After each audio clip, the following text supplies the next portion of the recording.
Has the rise of Fox News Channel brought about the fall of the right?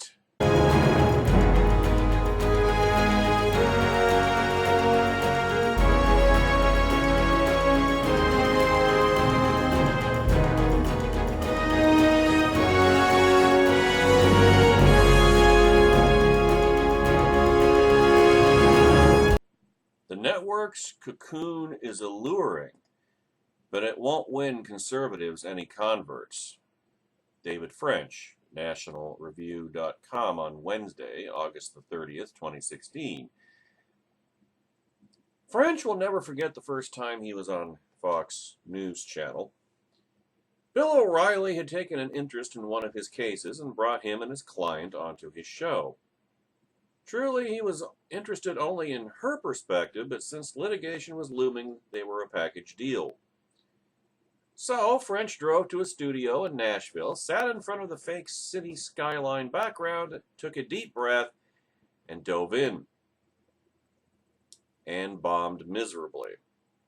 O'Reilly didn't like French's answers, and he struggled to explain himself when O'Reilly pressed him for more details. He didn't look good, he didn't sound good. He had all the charisma of a wet dish rag. The first phone call after the show was from his best friend from college. He was laughing at French. "Dude, you were terrible!" And yet, in the long run, that first appearance may well have been the best career move David French made since getting a law degree. From that moment forward, he could claim the most important resume bullet point in the conservative movement. David French has appeared on Fox News. You know who else made quick use of that label? Douglas V. Gibbs. Hasn't gotten him anything, but hey, whatever. It's hard to overstate the power of Fox News for those seeking a career in the conservative movement. I've seen the most accomplished of lawyers suddenly become somebody only after they regularly appear on Fox News. I've seen young activists leave senators or representatives languishing alone in rooms as they flood over to Fox personalities seeking selfies. Parenthetically, if anybody ever sees me taking a selfie, please shoot me.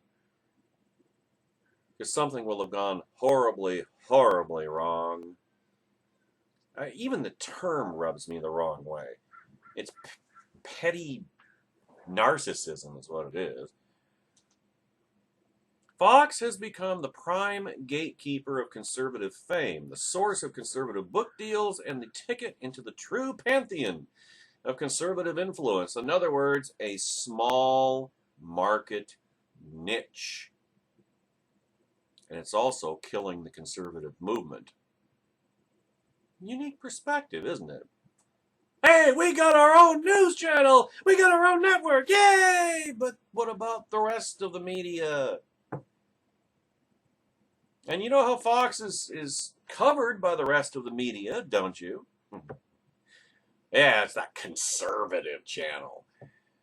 Only wingnuts watch that, so everybody else watches the rest of the media.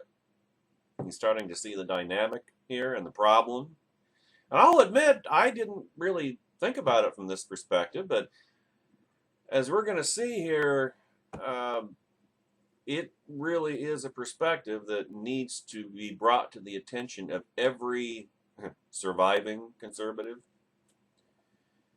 As Matthew Sheffield laid out brilliantly in a piece at nationalreview.com earlier this month, at any given moment, Fox may have the biggest audience in cable news, which is a small pond, but its overall cultural and political influence pales in comparison with that of its leading network and internet competitors.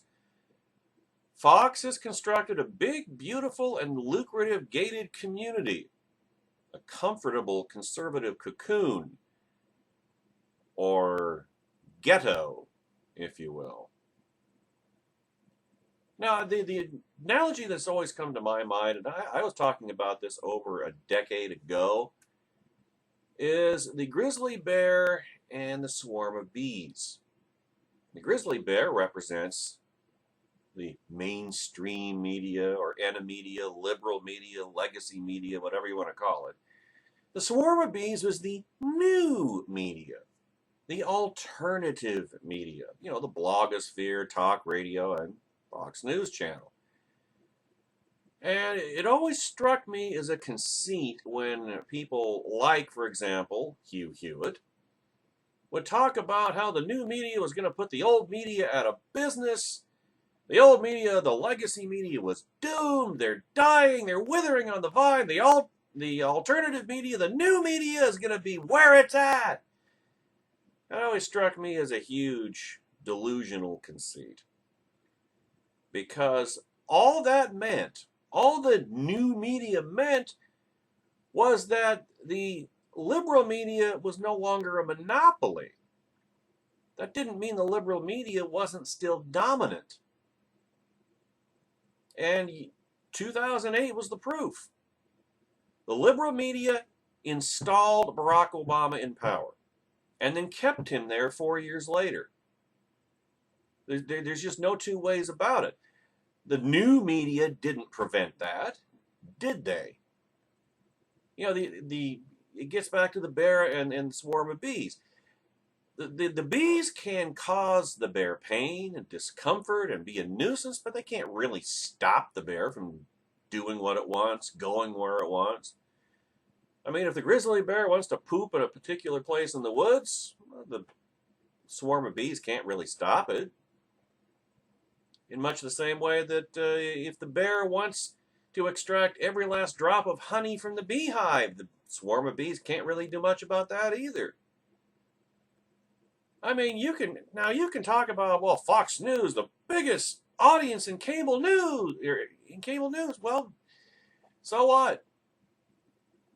Sure, Fox thrashes CNN and they thrash MSNBC, but compared to ABC, CBS, NBC, how about them? Yeah, not so much.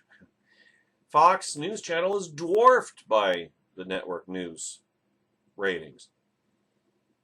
And you can talk about, well, Rush Limbaugh has 20 million listeners a week. Well, yeah, that is true. But how many people voted in the 2012 election? About 130 million, right? What percentage is 20 of 130? 15, 16%. You starting to see the problem? The result is clear, my friends. Conservatives gain fame, power, and influence mainly by talking to each other. You know that argument of Rush Limbaugh that, well, this is really a majority conservative country. And my hiatist friend Douglas V. Gibbs insists the same thing. Oh, this is really a conservative country. And I keep saying, no, it's not, or it would vote that way. Well, that's because they don't get conservative enough candidates. Well, whose fault is that? And would you really rather have Democrats in charge than liberals in charge than conservatives just because, well, they're not conservative enough?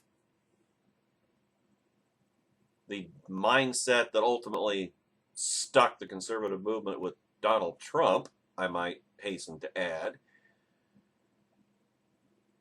See, we persuade each other of the rightness of our ideas and write Fox-fueled best-selling books and making arguments that Fox viewers love. Preaching to the choir, in other words. The sheer size of the audience lulls minor political celebrities into believing that they're making a cultural and political difference, but they never get a chance to preach to the unconverted. It's like if the Christian church in the United States decided, well, we don't need missionaries, let's just preach to each other.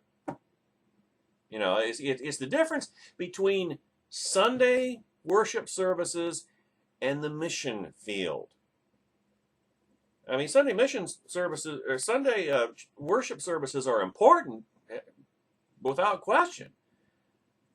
But you're not reaching the unconverted if you don't send out missionaries, right? They're going to all the world and preach the gospel and baptizing them in the name of the Father, the Son, and the Holy Spirit. I mean, you get the analogy here?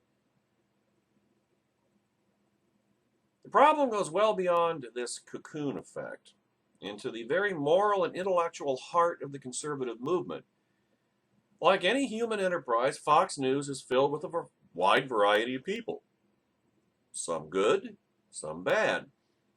But it is, at heart, a commercial endeavor rather than an intellectual or spiritual one. Its fundamental priority is to make money, not to advance a particular set of ideas or values in public life. Again, it is a small market niche. To be clear, one of the ways that Fox makes money is through a very deliberate strategy of counter-programming the media. But that is an economic determination far more than an ideological one, which means that Fox's priorities will never exactly match those of the conservative movement. Yet, such is the power of Fox fame that I've seen with my own eyes conservative leaders alter their message and public priorities in response to Fox's demands. Fox isn't interested is a statement that often shuts down the conversations and ends public campaigns before they begin. Because if Fox is interested, the conversation never ends. I mean, have you ever wondered why conservatives talk so much about Benghazi almost 4 full years after the vast majority of the key facts of that tragic engagement became clear? Simple. 4 words. Because Fox remains interested.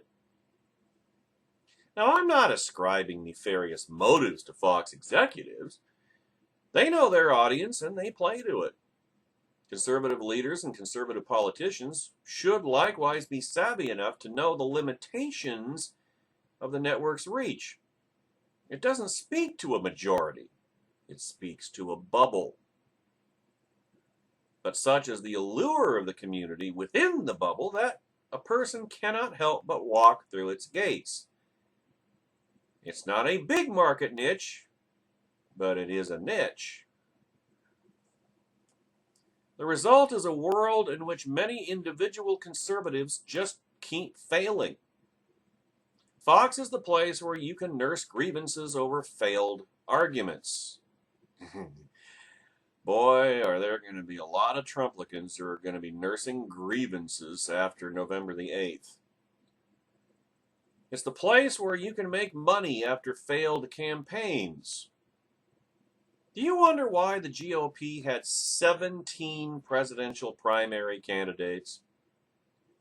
In part because there were actually 2 primary contests, the race for the nomination and the auditions for Fox.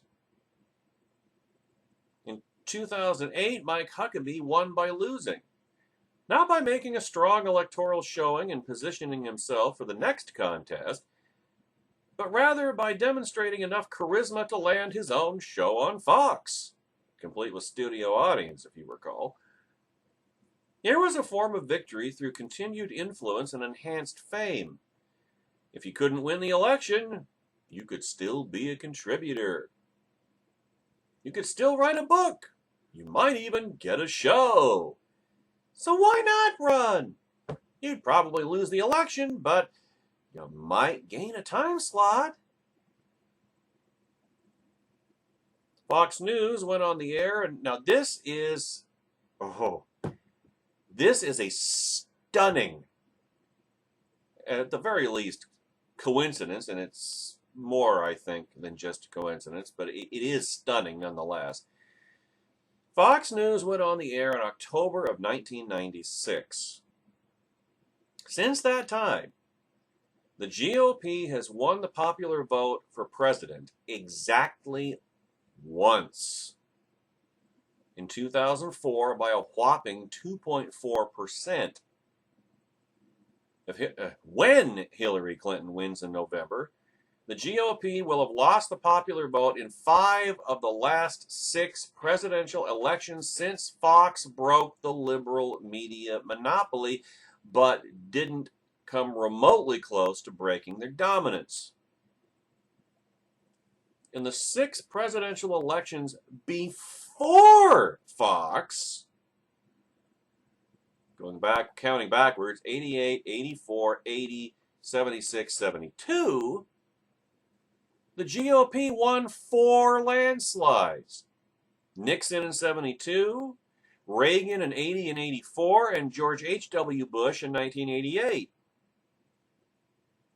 The reasons for the change are complex, and we certainly shouldn't overstate the influence of any given media outlet. But prior to 1996, a politician could truly succeed only by going to the American people through the media outlets they actually watched, which encouraged communication that persuaded those who were not already true believers. The conservative movement is a victim of Fox's success. Bottom line, the network is so strong that conservatives who ignore it risk obscurity and irrelevance, even as it remains far too weak to truly transform the landscape. So long as Fox continues to make more than $1 billion per year, that is unlikely to change. It's a small niche, but it's working for them. It will be up to conservative leaders to wean themselves off the cheap high and intentionally engage the vast majority of Americans who don't turn on Fox, don't follow Sean Hannity, and think The Factor sounds more like an old game show than the most watched news program in America. Appearing on Fox can create an alluring but illusory fame. And in seeking it above all else, some of our best minds inadvertently limit their own influence. I don't resent Fox's existence, but I do lament its effect on our movement. It's time to leave the cocoon. It is time to exit the ghetto.